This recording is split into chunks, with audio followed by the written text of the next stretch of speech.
Friends, आज हम पढ़ने वाले हैं थर्मल इंजीनियरिंग में आज हम पढ़ेंगे numerical problem on constant volume process के, जिसको हम आइसोबैरिक प्रोसेस भी बोलते हैं। इसमें हम कांस्टेंट वॉल्यूम प्रोसेस के न्यूमेरिकल पढ़ेंगे। इसमें जो कि हमारे पास न्यूमेरिकल दिया हुआ है, ये क्वेश्चन दिया हुआ है। क्वेश्चन में है, इस क्वेश्चन को हम सॉल्व करना सीखेंगे, किस टाइप से क्वेश्चन को सॉल्व करना है।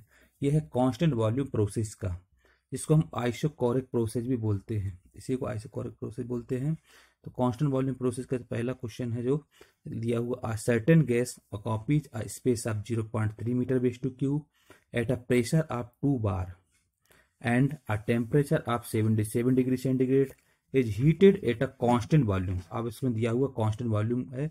until the pressure is 7 bar, determine the temperature of the end of the process, second mass of the gas, third change in internal energy, and fourth change in enthalpy during the process। Assume Cp equal to, ये दिया हुआ 1.005 kilo joule per kilogram kelvin and Cb equal to 0.712 kilo joule per kilogram kelvin and R equal to 287 joule per kilogram kelvin दिया हुआ है। Question में ये दिया हुआ एक गैस का कंटेनर है, जिसमें कि आपको उसका जो स्पेस दिया हुआ है, मतलब आयतन दिया हुआ है, वो दिया 0.3 मीटर वेस्ट टू क्यू। मतलब V1 इक्वल टू दिया है 0.3 metre west to Q and pressure दिया हुआ, इनिशियल प्रेशर वो 2 बार दिया हुआ है, तो P1 equal to 2 bar and temperature दिया है पहला वाला 77 डिग्री सेंटीग्रेड, तो T1 इक्वल टू दिया है 77 डिग्री सेंटीग्रेड। क्वेश्चन है कांस्टेंट वॉल्यूम प्रोसेस का, इसमें लिखा हुआ है, मतलब कांस्टेंट वॉल्यूम प्रोसेस दिया है, मतलब आइसोकोरिक प्रोसेस है। अंटिल द प्रेशर इज 7 बार, तो सेकंड वाला प्रेशर दिया है, वो दिया है P2 इक्वल टू 7 बार। आपको कैलकुलेट इसमें करना है, determine the temperature at the end of the process. Second वाला जो T2 टेम्परेचर है वो निकालना है। मास ऑफ द गैस का मास निकालना है, द्रव्यमान निकालना है, और चेंज इन इंटरनल एनर्जी निकालनी है, और डी यू की वैल्यू निकालना है, U2 माइनस U1 निकालना है, और चेंज इन एंथैल्पी भी निकालनी है।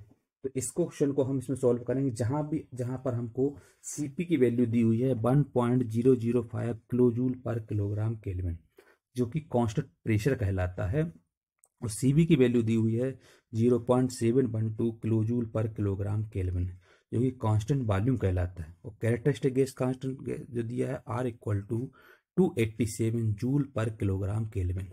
आर की वैल्यू दी हुई है 287 जूल पर किलोग्राम केल्विन। इस क्वेश्चन को सॉल्व करेंगे, तो इस क्वेश्चन को सॉल्व करेंगे सबसे पहले हम इसको सॉल्यूशन में गिवन लिखेंगे। तो गिवन में हमारे पास जो जो चीज़ दी हुई है, जैसे पहला दिया है V1 दिया हुआ 0.3 मीटर वेस्ट टू क्यू, तो ये लिख लिया हमने 0.3 metre west to Q. Pressure दिया है 2 बार, तो P1 इक्वल टू 2 बार। बार को अगर न्यूटन पर मीटर स्क्वायर में चेंज करते हैं तो होता है 1 बार इक्वल टू होता है 10⁻⁶ न्यूटन पर मीटर स्क्वायर। तो हम इसको 2 इंटू इसको अगर हम 1 बार equal 10⁵ Newton per metre square होता है, तो 2 बार को अगर चेंज करेंगे तो हो जाएगा 0.2 into 10⁻⁶ newton per metre square. Temperature T1 दिया 77 डिग्री सेंटीग्रेड, तो ये T1 equal to 77 degree centigrade. इसको हम केल्विन में चेंज करेंगे तो हो जाएगा 77 प्लस 273, 273 से जोड़ देंगे तो केल्विन में चेंज हो जाएगा, तो हो जाएगा 350 केल्विन। सेकेंड प्रेशर जो हमको दिया हुआ 7 बार, तो इसको चेंज करेंगे, P2 इक्वल टू 7 बार, तो 1 बार इक्वल टू होता है 10⁵ न्यूटन पर मीटर स्क्वायर, तो हम इसको 0.7 into 10⁶ newton per metre square लिख सकते हैं। Constant pressure Cp equal to दिया है ये 1.005 kilo joule per kilogram kelvin, और Cv इक्वल टू दिया है constant volume 0.712 kilo joule per kilogram kelvin. R की वैल्यू दी हुई है ये R equal 287 joule per kilogram kelvin. ये हमको क्वेश्चन में दिया, तो हमने गिवन में लिखा। V1 equal to 0.3 metre west to Q, P1 equal to 2 bar, तो इसको लिख दे 0.2 into 10⁻⁶ newton per metre square. T1 equal to 77 degree centigrade दिया, तो इसको केल्विन में चेंज किया, तो 77 प्लस 273, तो 350 केल्विन हो गया। P2 दिया है 7 बार, तो इसको कर दिया 0.7 into 10⁻⁶ newton per metre square. Cp equal to हमारे पास क्वेश्चन में दिया है 1.005 kilo joule per kilogram kelvin, तो Cb की वैल्यू दी हुई है 0.712 kilo joule per kilogram kelvin. R की वैल्यू दी हुई है 287 जूल पर किलोग्राम केल्विन। ये हमको क्वेश्चन में गिवन दिया हुआ। सबसे पहले इसमें निकाल कैलकुलेट करना है temperature at the end of the process. Second वाला जो एंड ऑफ प्रोसेस है, सेकंड वाला टेम्परेचर निकालना है, फाइनल टेम्परेचर निकालना है। सेकंड निकालना mass of the gas, gas का द्रव्यमान निकालना है। चेंज इन इंटरनल एनर्जी निकालना है और चेंज इन एंथैल्पी निकालनी है। इतनी चीज़ें हमको कैलकुलेट करनी है। तो हम इसको सॉल्व करते हैं। इस क्वेश्चन को जब हम सॉल्व करेंगे तो इस क्वेश्चन में हमारे पास सबसे पहले निकालना है first temperature at the end of the process. Process का जो एंड पॉइंट है उसका जब टेम्परेचर निकालें मतलब T2 की वैल्यू निकालनी है। T2 इक्वल टू हो जाएगा temperature at the end of the process. आपको एक चीज मालूम होगा, कैरेक्टरिस्टिक इक्वेशन के द्वारा कांस्टेंट अगर वॉल्यूम होता है तो होता है P1 upon T1 equal to P2 upon T2। क्योंकि हमने बताया था कैरेक्टरिस्टिक इक्वेशन होती है PV अपॉन T होती है, जो कि वॉल्यूम कांस्टेंट होते हैं तो 1 और 2 बराबर हो जाएगा सेम, तो P अपॉन T के फॉर्म में लेते हैं। तो इनिशियल स्टेट के लिए हम 1 लेते हैं, फाइनल स्टेट के लिए 2 लेते हैं। तो P1 upon T1 equal to P2 upon T2। T2 निकालना सेकंड टेम्परेचर, तो P2 को हम इस साइड भेज देंगे तो T2 इक्वल टू हो जाएगा P2 into T1 upon P1। सबकी वैल्यू पुट कर देते हैं इसमें।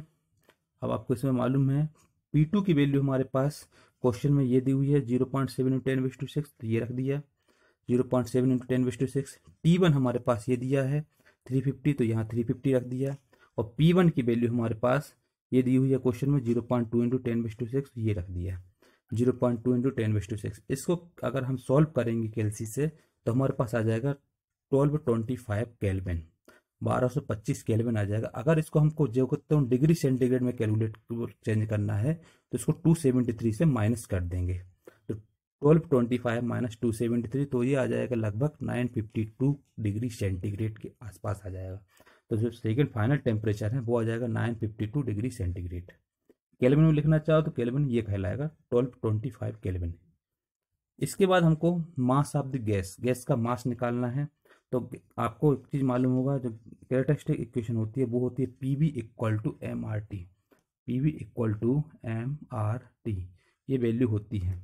तो हमारे पास इनिशियल स्टेट के लिए हम लगा देंगे तो आ जाएगा P1 V1 equal to MRT1, ये हो जाएगा। इसके बाद क्या करेंगे, हमको इसमें निकालना क्या है, गैस का मास M इक्वल टू कर देंगे, इसको डिवाइड में ले आएंगे तो M equal to P1 V1 upon RT1। सबकी वैल्यू पुट कर देंगे। P1 हमारे पास ये है, क्वेश्चन में दिया था 0.2 इंटू 10⁻⁶, इंटू V1 हमारे पास 0.3 आयतन हमारे पास दिया हुआ है, और R की वैल्यू 287 है, और T1 हमारे पास 350 दिया हुआ। तो इन सबकी वैल्यू पुट करें तो आ जाएगा हमारे पास 0.597 किलोग्राम। ये मास निकल आया गैस का मास। सेकंड वाला स्टेप निकल आया 0.597 किलोग्राम मास निकल आया। इसके बाद हमारे पास आता है चेंज इन इंटरनल एनर्जी। अगर हम इंटरनल एनर्जी निकालना चाहे तो इंटरनल एनर्जी का फार्मूला होता है DU equal to U2 minus U1 equal to MCV T2 minus T1 होता है फार्मूला। मास M यहाँ से रख देंगे 0.597 इंटू CB हमको क्वेश्चन में दिया है 0.712 इंटू T2 हमने निकाला था 1225 केल्विन एंड T1 निकाला था 350 केल्विन। तो ये हम वैल्यू पुट करेंगे तो इसको आ जाएगा 372 किलो जूल।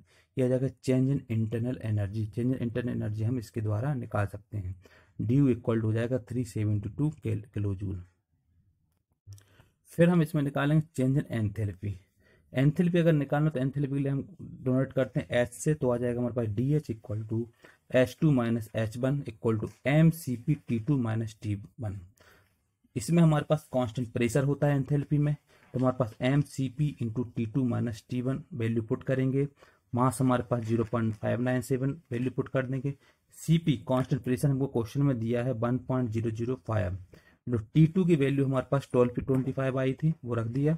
माइनस T1 की वैल्यू 350 केल्विन दी हुई थी, तो ये रख दिया। इन सबकी वैल्यू पुट करने के बाद इसको सॉल्व किया तो 525 किलो जूल। इस टाइप से हम चेंज इन एंथैल्पी निकालेंगे। इस टाइप से क्वेश्चन को निकालेंगे चेंज इन एंथैल्पी। ये क्वेश्चन कंप्लीट होता है।